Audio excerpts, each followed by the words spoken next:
It's time for Tiger Talk on the Tiger Sports Network. Tiger Talk, live from Tiger Club inside the Robins Center on the Fort Hays State Campus, is brought to you by these premier Tiger sponsors. Golden Belt Bank of Hayes and Ellis, banking one story at a time. The Hayes Med Orthopedic Institute, expertise, technology, compassion, all right here. BTI, your John Deere dealer with locations in Buckland, Great Bend, Greensburg, Hoxie, Ness City, and Pratt. BTI, our family in partnership with your family. Eagle Radio, Hull Broadcasting, and HayesPost.com, keeping our community connected. And The Taco Shop. Order by phone or use the Taco Shop app. Dine in, pick up, or delivery. The Taco Shop. You've never had it so good. Now, Tiger Talk with the voice of the Tigers, Gerard Wellbrock. Hey, good afternoon and welcome. It is time once again for Tiger Talk here along the Tiger Sports Network. We're glad to have you aboard today as we talk Fort Hays State athletics. We'll have Jason McCullough, cross-country coach for the Tiger men and women, joining us today. Seth Kincaid, the men's golf coach, will be filling in for Jessica Wood-Atkins. She's a little under the weather today, so appreciate Seth helping us out. We'll talk some men's golf. They got their season started this week. And, of course, we'll finish it up with Chris Brown, head football coach at Fort Hays State University. If you have a question for any of our coaches, you can submit it during the program. Go to the Fort Hays State Athletics website, fhsuathletics.com. Click on fans. You'll get the drop-down menu, and there you'll see at the bottom, ask the coach, submit your question, and if we use it, you got to win yourself a T-shirt from Fort Hays State University Athletics. Let's catch up today with everything that has happened here in the last week or so. Fort Hays State football. Many of you are at the game. Big crowd of over 6,500 Saturday night. Tigers end that 5-game skid to Missouri Western, beating the Griffins 30-14 in Maryville to take on Northwest Missouri State this Saturday night. Of course, we'll talk more about that with Coach Chris Brown. Tiger volleyball, they went 2-1 to the Mountain Lion Classic in Colorado Springs, beat the University of Mary 3-2, then lost to the host UC Colorado Springs Mountain Lions 3-1, came back to beat Cameron 3-1. They'll be hosting their own classic this weekend, Friday at 6.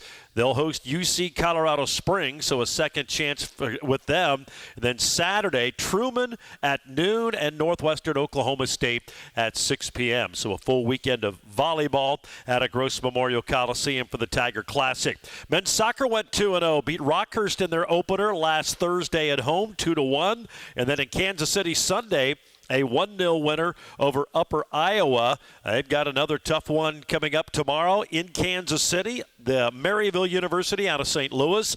That'll be at 8 o'clock. Tigers ranked 22nd in this week's United Soccer Coaches Top 25. The women's team 0-1-1. They tied CSU Pueblo in their opener 1-1 on Thursday, then lost 2-1 to Rockhurst at home on Monday.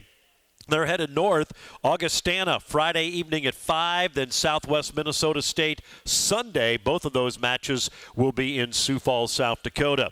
And men's and women's golf both got their season started this week. They were both 7th in their opening tournaments. The men at the Mule in Warrensburg, hosted by Central Missouri, had a 2-over yesterday as a team, their best ever round at the Nationals course there. And Cooper Scheck finished third. We'll talk more about him. 74, 67, and a 65 to finish in third place. They'll be at the NSU Classic next week in Muskogee, and we'll talk with Coach Seth Kincaid here in a little bit. The women at the Battle at Bayside, hosted by Nebraska Kearney, and they finished 7th, as we said. Avery Blasey was 9th, rounds of 78 and 80.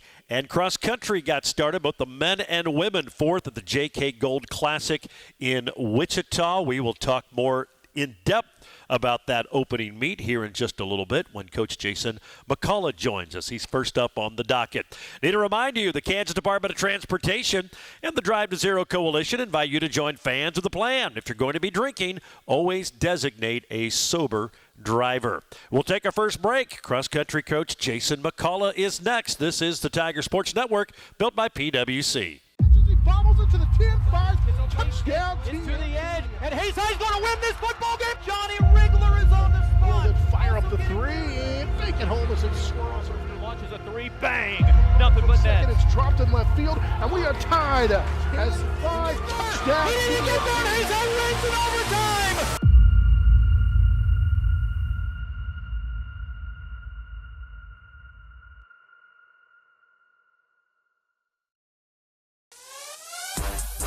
Dawson to throw, time in a pocket, down the end zone, caught, touchdown!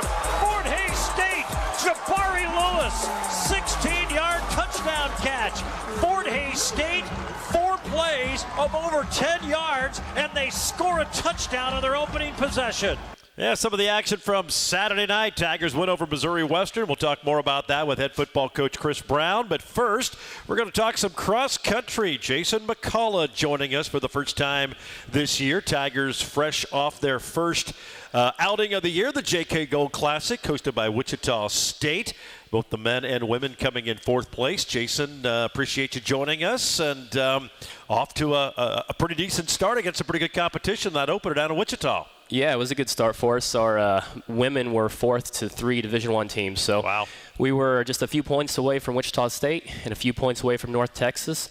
And then Tulsa, they kind of ran away with it. But we had a good performance. We had 6 girls in the top 23, and only one other non-D1 school had 1. So we had quite a few of our girls up in the top of that race. Well, talk about your team a little bit. You've got a lot of returners. I know you had some high expectations. You've made a few additions as well.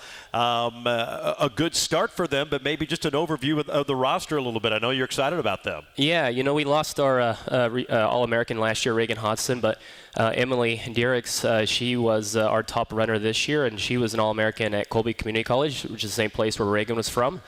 And she ran a 17:53, was our top runner there, 7th overall. And that was her first race back in over a year. She'd kind of been injured and came back and had a great race. And then J.C. Vath, who was the conference 5K champion indoors, she was our second runner, had a good race. She was 10th. And then we had a freshman come in who's from Golden Plains High School, Emma Weiner, and she was our number 3. So I think our newcomers were 1st, 3rd, 4th, and 6th. So we brought in some good newcomers, and we do have some good returners as well.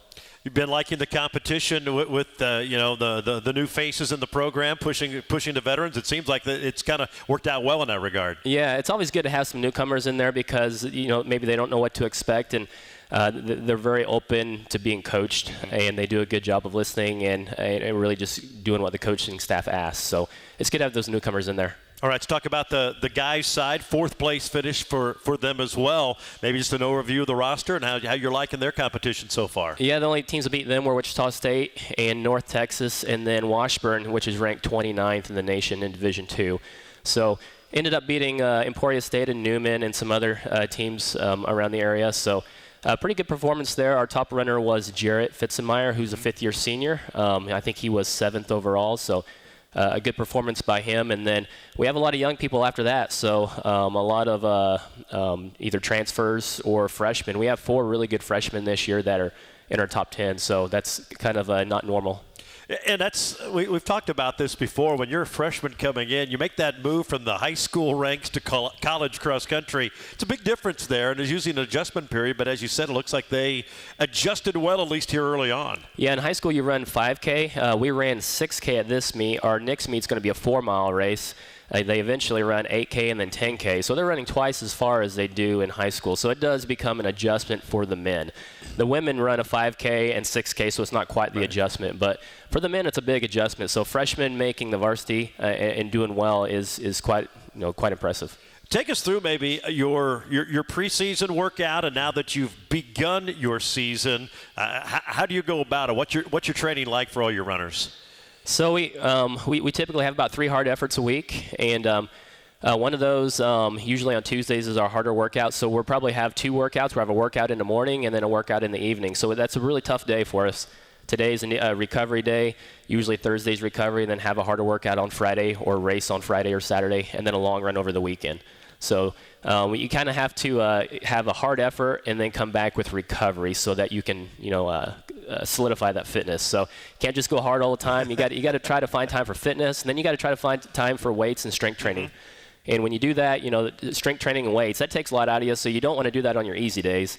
you got to find. So basically, your hard days become very hard. Your easy days become very easy. So. Strength training, has that always been a part of cross country? Because it seems like it's a sport, hey, you just go out and run. Obviously, that's not the case, and it's probably changed over the years like it has in every other sport. Yeah, we're not there trying to rep some bench press. We're not seeing how high we can max, but we do really want to focus on strengthening the muscles that we use a lot. Mm-hmm. So a lot of the muscles along the side of the body, our lower legs, a lot of things with balance. We use resistance bands a lot, medicine balls.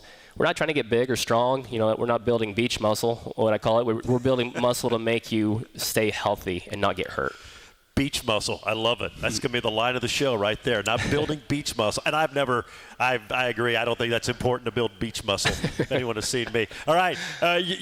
Last year was about every other weekend you had a meet. You're going to go back to back. You're going to have your own FHSU Tiger Open at the Rolling Ridge Cross Country course. I guess first, before we talk about the event, how's the course coming along? I know this is a new venture, and you're pretty happy with it last year. What's it looking like so far this year? Yeah, it's coming along. When you start a new cross-country course, the main thing is the footing. It's usually a little bit rough. And once you run on it a while, and I've rented a roller and tried to smooth it out in certain places, over time it will get smoother. Kind of like our former course, it gets better and better year to year. So we have a meet there in the middle school, the high school. They also have meets, so it will continually to get better. And I mow it quite often, so it's coming around pretty good. For the fans who want to come out Saturday, and we'll talk more about the competition and everything there. What's the best vantage point to watch a race out there?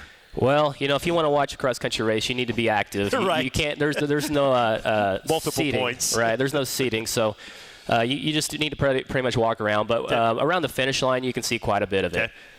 So if you come out there, you need to park. There's a parking lot just to the east of the fairgrounds that Intersys owns, and that's where we're parked. And you can walk over to the finish line, and you can see quite a bit from there. All right, let's talk about the Tiger Open this weekend. Starts Saturday at 10 a.m. Who's going to be there? What can we expect? So it's a smaller meet still because it's early in the season. Kind of want to have some smaller meets until we get this more established and the course a little bit better. But there'll be some JUCOs, so I know Dodge City, Garden City, Northwest Tech, the other Tiger team. We'll have a few other NAI schools, Panhandle State. So it's a lot of smaller schools that are there. The competition will be pretty good. Northwest Tech, they were runner-up last year in JUCO. So they have a team that's largely Kenyan. So, they've had a good team the last few years, and they're going to be the big competition for our men. That'll be something fun for the fans to come out and watch on Saturday morning out at the Rolling Ridge Cross Country course. Before we let you go, just kind of an overview of the MIAA. It's always challenging each and every year. It is for every sport. Who are the teams to beat, and what's it looking like in the conference race this year? Well, the teams to beat right now, probably Pittsburgh State on both the men and the women. Washburn's a good team. I think on the men's side there are 5 ranked teams, and on the women's side there are 3 ranked teams. And we're one of the top teams, especially on the women's side. I think we have a chance to do really well. We could have a great conference race and still probably get 4th or 5th too. It's just the top end of the conference is really good right now. The men's side, I'm hoping for a top 5, top 6 finish. That would be an improvement. I think we're continually making some improvements over the last few years. So we're young again, and hopefully we can, get that top 5 or 6 finish. That sounds good. Should be a fun year. 10 a.m. Saturday, is that right? 9:20 for the women, 10 o'clock for the men. There you go. I guess you have had the men's schedule open. So 9:20 and 10, the 2 races Saturday out at the Rolling Ridge Cross Country course. Jason, we appreciate you joining us today.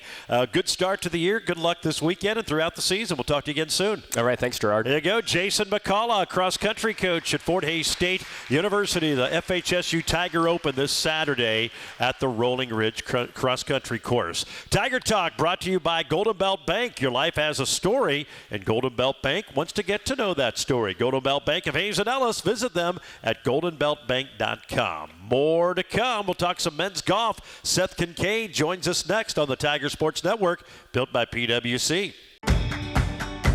Being a foster grandparent has definitely given me a purpose in life. Just been so happy, just so much more energy than being at home alone doing nothing but watching TV. It's the best part of my life. Best part of being a foster grandparent volunteer, watching the light up in the kids' eyes. I'm living again, and the foster grandparent did that for me.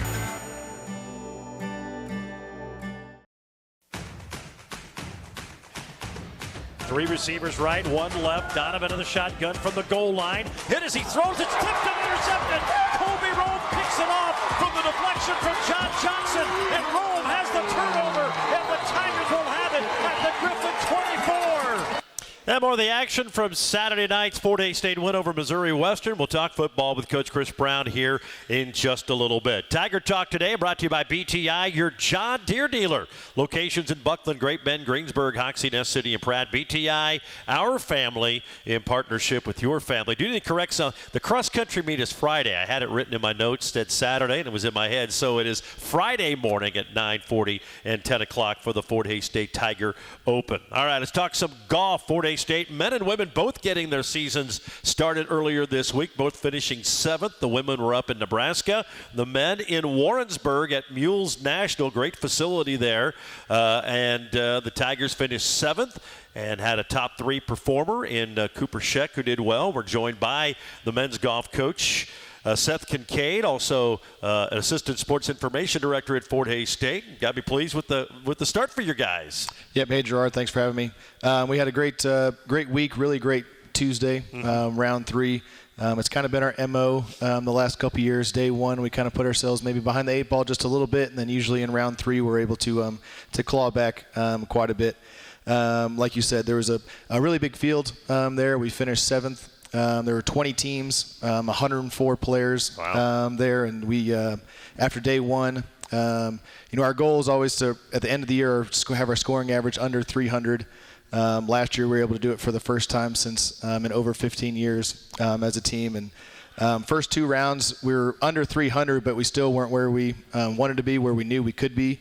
We were in 15th place out of those 20 teams, and then yesterday in round 3, the guys really put together a really solid round, top to bottom, really battled back hard, and we had the 4th best round from any team for the week. We were 2 over as a team, which was the 2nd best round on the day. We were able to move up 8 spots in the team standings, which was really big, especially because this was one of those conference events. We have 3 conference events throughout the year on the men's golf side, and that's how we accumulate points and things for conference player of the year and things like that. And so we moved up quite a bit. We finished 4th out of the 11 conference teams, which is the highest we've been at a men's golf designated event since 2013.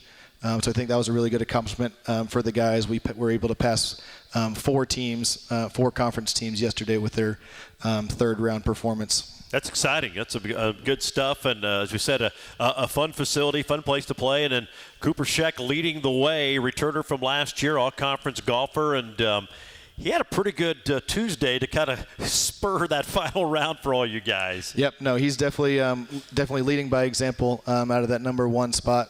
He kind of got off to a little bit of a rough start in the first round, missed some birdie putts early on, kind of started to force some things to try to accommodate for that. Ended up with a 4 over 74, which is respectable on that golf course. It's definitely a tough track. We haven't had really good track record there as a team. From as far back as I could go, we'd only ever had maybe 3 or 4 rounds that were under 300 there. So we were able to have all 3 rounds under 300 as a team. But he definitely turned around Monday afternoon, shot a 3 under par to get back to just 1 over for the tournament. And then yesterday came out guns a-blazing, shot 5 under par. He had an eagle on his last hole to move from a tie for 5th into a solo 3rd place finish. Like I said, the 3rd place out of 104 golfers, so to be able to beat, whatever it is, 101 other guys was definitely quite an accomplishment. It was only 2 shots back of first place, so he definitely was great in that number 1 spot. We had a lot of good performances behind him. Cole Streck, he's a senior from Great Bend. He put together 3 really good rounds, 71 in the first round, 74 in the second round, and had a really good round going yesterday. We really had just 1 bad shot, ended up with a double bogey, but shot 73 in the last round. Jacob George is a junior for us. He had put together his best tournament so far as a Tiger, had an even par 70 yesterday, which was really big, helping out that team score. Jackson Rader, he's a senior for us. He really struggled the first day. kind of finding accuracy off the tee box, which is pretty important, and especially at that golf course. But and then he even yesterday kind of struggled out of the gate, was 4 over through his first 3 holes, then ended up finishing the whole round at 4 over, played those last 15 holes at even par. So that definitely was able to kind of straighten the ship a little bit and help finish out that team score with just 2 over par yesterday. Obviously off to a great start, just hearing what all your guys did. Did you task them over the summer on areas to improve, and did you notice improvement in maybe some of those areas you're hoping they would get to improve on their game? Yeah, I mean, we knew we only lost 1 senior last year, so we were bringing back a lot of experience, a lot of guys that have been to a lot of tournaments with us and had individual success at various times. You know, we had a couple flashes last year where the team, you know, we put together really solid rounds as a team, but we hadn't really been able to do it throughout an entire tournament, 3 rounds in a row during one specific week. And so they all played in a lot of tournaments over the summer, a lot of amateur tournaments. Cooper made it through the first round of U.S. amateur qualifying, so got some really good experiences of playing some cool golf courses against some really, really good competition there. But the guys definitely put in a lot of work over the summer, just kind of tightening the screws on some things and not keeping those repetitions going. We were able to bring in a couple of newcomers, just one transfer that came in. He's a sophomore that I think should definitely add to the depth on our roster. Well, off to a good start, and now you guys get set to go to the NSU Classic next week in Muskogee. I know you always like to go to Oklahoma to play some good courses down there. Maybe give us a preview of what to expect next week. Yeah, it's a good course. It's another big field. A lot of the tournaments that we go to in the fall are super full, 18, 20 teams, and they're all good, stiff regional competition. So every single head-to-head victory we can get against a regional opponent comes in handy come the end of the year when those regional decisions are made. But it's a good golf course. It's a super old country club. Perry Maxwell designed this course. Some just big old oak trees lining all the fairways, but it's a little bit different. You can pretty much hit driver anywhere you want to, and you can punch out from just about anywhere because the trees are, you know, so big, and there's no overhanging limbs like Smoky Hill or Mules National and things like that. So definitely a big hitters ballpark. Go out there and hit the ball as far as you can and get it down there close to the green. And it's usually a birdie fest. The last several years, the team that wins it is 15, 20 under par. As a team. And so last year I think we had 1 or maybe 2 rounds under par as a team down there. We had some really good individual performances. So I think it's a course that we go to every now and then. This is the second year we've gone to it in a row. So most of all these guys have seen it and kind of know the lay of the land a little bit.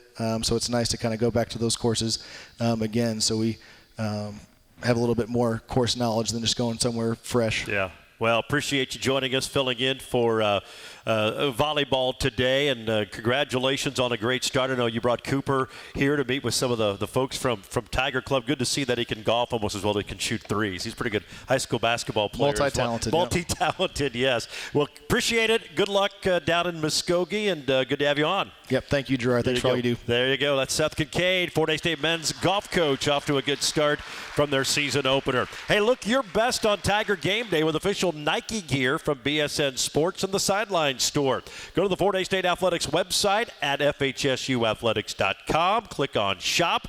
You'll find hundreds of products and designs, and every item is customizable. Go to fhsuathletics.com. Click on Shop to open up the Tiger Team store. We're back with more on the Tiger Sports Network, built by PwC. That was another legend on 99 KZ Country. And yes, before that, we had a brand new artist. Your home for today's stars and the legends. We play real country.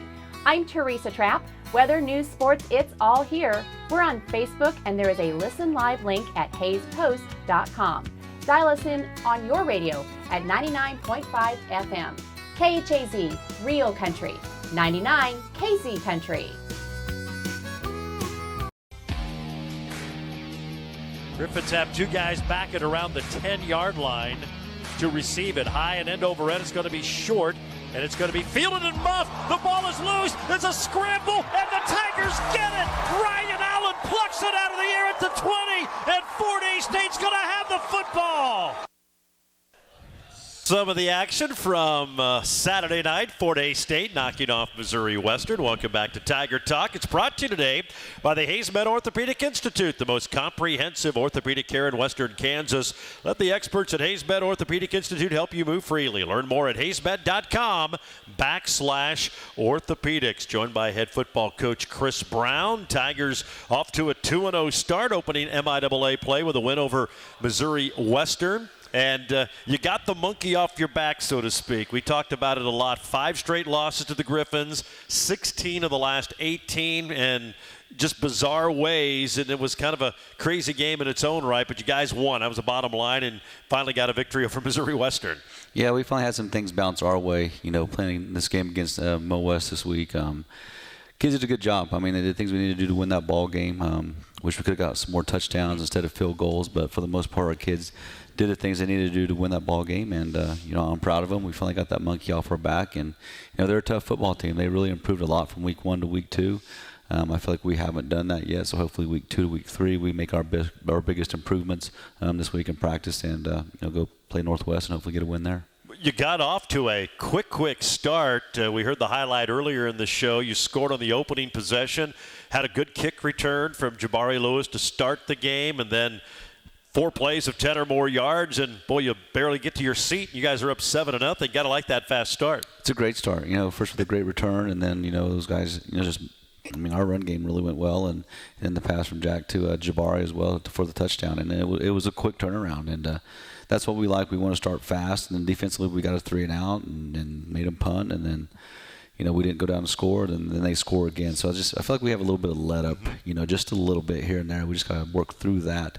We're continuing to play hard and go make plays and score touchdowns and then keep points off the board as well. We got to get rid of those let ups. But we did start fast, and that's what we need to do every week. It's going to ask you about that, and maybe it's the consistency, because we've seen flashes on the offensive side of the ball, some great things, and then there were stretches against Angelo where there were 3-and-outs and just couldn't quite get anything generated, and it was kind of that way again on Saturday. You got a short punt, good field position, miss a long field goal, and then it kind of took a while before you got things cranked up back offensively. Yeah, Mo West changed a lot in that game. They started out with just their base defense and some zone coverage and a little bit of man stuff here, but then all of a sudden it was blitz here, blitz there, and twisting here and twisting there, and just kind of got ourselves off balance just a little bit. But then after halftime, I really felt like our coaches did a good job at halftime of getting those kids prepared and what they were seeing, and making sure that our guys made the blocks, because you can tell in that first half we just weren't quite on the same page. And it's hard when you don't see it, and you don't we do practice those things, but they brought a lot of pressure and they brought a lot of guys into the box, and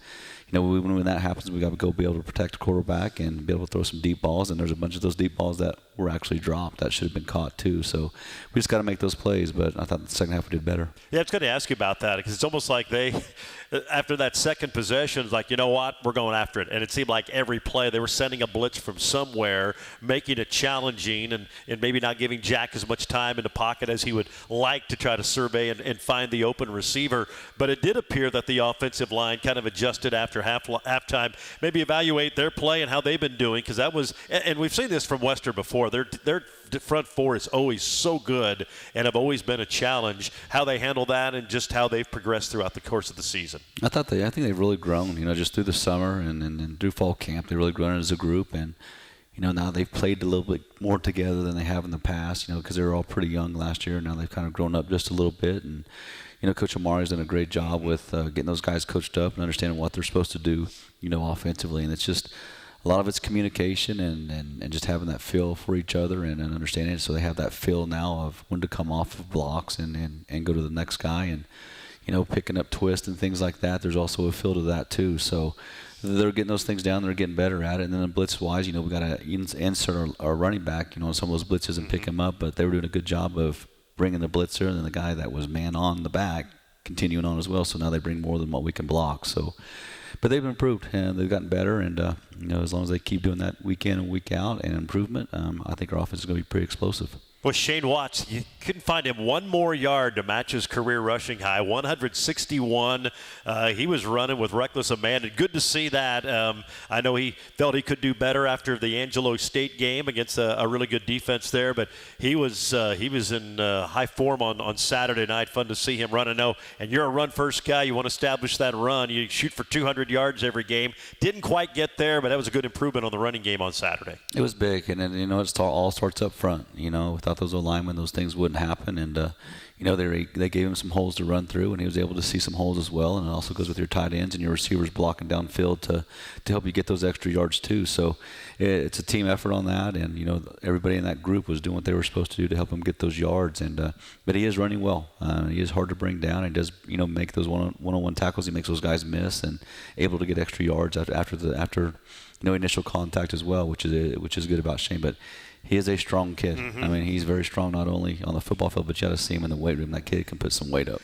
Both the Watts brothers are little fire hydrants. I mean, they are put together and hard to bring down. It's been fun to watch those two work on the same side of the ball. Defensively, you got a few takeaways. I know that's been an area the last several years you've been wanting more of, and that was a good start. I know you haven't taken maybe advantage of them the way you would like to, but good to see the defense get a few takeaways. It is. We still like to get 3 or 4 a game. That's our goal defensively, and really that just comes off of, I just felt like we played a little bit timid. I think we could have had a few more of those interceptions or maybe caused some fumbles if we just wouldn't play. I just feel like we just pulled back just a little bit, but we got to be more aggressive and more physical defensively, and that's my job as the coach to make sure that we get there. So this week in practice, we already started our day 1 of practice yesterday was physicality, and stressing that, and if they're not, then of course, I'm going to let them know in a very nice way that they're not being very physical right now. So, but that's it. I mean, I thought we just didn't play real aggressive. We didn't play to win the game. I just felt like we were playing not to lose that game. So we got to get more aggressive on that and create some turnovers and get the ball to our offense and let them go score. All right, Tigers get the win. Nice problems to have. I mean, obviously there's always room for improvement, but you're 2-0, and that hasn't always been the case. So I guess a good situation. Nice to be able to learn off a win and not have to learn off a loss. It is. It really is. And sometimes you got to be harder on them after a win than after a loss as well. And it's just I feel like we haven't played our best ball yet. And we're sitting here still 2-0. So hopefully we can change those things and fix the mistakes that we've made and play more physical and do the things that. I want to take on the mentality of their head coach. Right? He's a little crazy. I mean, he's a little nutty. He really is. He likes a game that's real physical, and so if we can get that, kind of situated and start playing the way I want him to play, we're going to be pretty dominant, I think. Tiger Athletics proud to partner with the Kansas Drive to Zero Coalition and encourage you to join Tiger fans with a plan.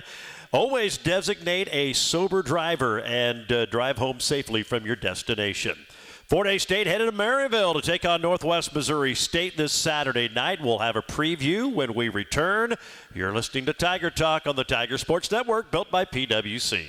When it comes to screen printing and embroidery, your first choice should be Redeem Designs in Hays.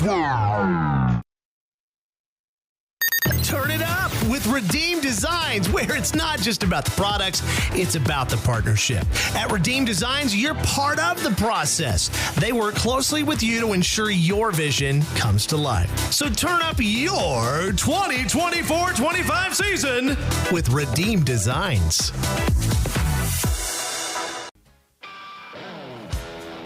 First and 10 for the Griffin 43. They've been in Griffin territory every possession here in this third quarter. Here's Watts, breaks a tackle. Ford numbers 30, 20, 10, and runs them. Touchdown! Fort Hays State. There's your big play. 42-yard touchdown run from Shane Watts. It's 22-13 Tigers. Yeah, that was a big touchdown. Put them up 2 possessions. Tigers go on to win at 30-14 Saturday. Now getting set to take on the Northwest Missouri State Bearcats this Saturday night in Maryville. Tiger Talk today brought to you by the Taco Shop. You can order by phone. Use the handy Taco Shop app. Dine-in, pick-up, delivery. They're just east of the Fort Hays State campus on A Street. The Taco Shop. You've never had it so good. We did have an audience question today and wanted to know, after winning the first 2 games of the year, how your players feeling about the season so far. They're happy, right? I don't think they're satisfied right now, which is how you want your team to be. they're always thinking of being 1-0 the next week and doing the things they can to be 1-0 the next week as well. So, I mean, once that first game win was over, they were on to the next one, and now they won this one. Now they're on to the next one. So they just kind of put it in the past and try to get better each week. So I think they're just playing one game at a time, and that's the way you need to take each game anyway, and that's how you need to take a season. But I mean, they're feeling good about themselves. But I mean, I still think they're humble, and I still think they're hungry, and they want to still go prove something and get some respect. Because you're around them a lot more than we are, but the little bit we do get to talk to them. And I guess this would probably be with most veteran teams, but they do seem to take the next game mentality, and they're focused at the task at hand that day, and they'll worry about the next week, and not looking too far down the road and just focusing on the task at hand. That's exactly what they do, and that's the way they attack each practice as well. And even with plays, you have a bad play, they move on to the next play and then have a great play, which is great about this group. But it's an older group, they're mature. There's a lot of juniors and a lot of seniors in this group as well, and they played a lot of football, and they'll learn how to do those things, and they just move on to the next play and move on to the next game as well. So they're never satisfied, which is good to have. You want a group that's like that because they're going to keep working and staying hungry and doing everything they can to make this team better. All right, Saturday night, Maryville, Northwest Missouri State, a surprising 0-2 Bearcat team. I don't know what's worse, taking on an undefeated, maybe fifth-ranked Bearcat team or a winless Bearcat team at this time of the year. I think I know your answer. They're not very happy right now. I can tell you that right now. They're not used to being 0-2. Used to being 2-0 at this time as well, and or 1-1 at least. But they're going to be a hungry football team. They're going to do everything they possibly can to win this ball game, and I'm sure they'll take a few chances here offensively just to try with some different plays. So we have to be alert, but we got to go take care of ourselves first and play our football game and then play the way that I know we can play. If we can do those things, hopefully we come out of there with a win. But I'm confident in our kids that they're going to prepare the right way and get ready for this game and treat it like any other game and give their best in this game to hopefully go win it. You look at them, they've had some turnovers. They're negative in the turnover margin, which is rare for them, and they have struggled to run the football. What are the challenges there? Because it's a point of emphasis for them, but to continue to keep those trends going for your guys. I mean, they are a running team. They've always been a running team. They're a very physical team, and hopefully our defense can stop the run and make them pass, which I feel confident in our front four that we can get that done. But then, their defense, too, is again, very, very tough, very outstanding. I mean, they're tough up front with their front four guys that are very physical. I mean, they just kind of dominate the line of scrimmage, and it's hard to get to the next level to block the linebackers. But they do a good job on their fits as well. But, we got to try to make Northwest pass the ball. That's what we need to try to do, and hopefully we can stop the run game and make that happen. Well, if we've seen in years past, by and large, when you play them, it's a low-scoring game. So you get opportunities, you get turnovers. Got to take advantage of those. You have to, because they're not going to give you many opportunities, especially defensively, and they don't give up the big play a lot either. So you just got to be patient offensively and take what they give you and get first downs and not force things and just kind of muddle your way down the field and hopefully get a touchdown. But it's always a low-scoring game. But, hopefully we play well offensively and defensively and keep all those points off the board that we need to. All right, should be a fun one. Always is when these two teams get together, Tigers and Bearcats Saturday night. Coach, as always, appreciate your time. Congratulations on the great start, and hopefully can make it 3-0 Saturday in Maryville. Yes, sir. Thank you, Gerard. There you go. Head coach Chris Brown of the Fort Hays State Tigers. Again, Fort Hays State at Northwest Missouri State. That's going to be a 6 o'clock kick from Bearcat Stadium in Maryville. Our coverage begins at 5 with the Tiger Tailgate Show presented by Auto World Used Cars on the Tiger Sports Network and Tiger Radio Mix 103.3. It's going to wrap it up for today. We appreciate everybody listening and in the audience today, as well as our participation with questions. We'll talk to you again next Wednesday here from the Robins Center on the Fort Hays State campus. It's Tiger Talk on the Tiger Sports Network, built by PwC.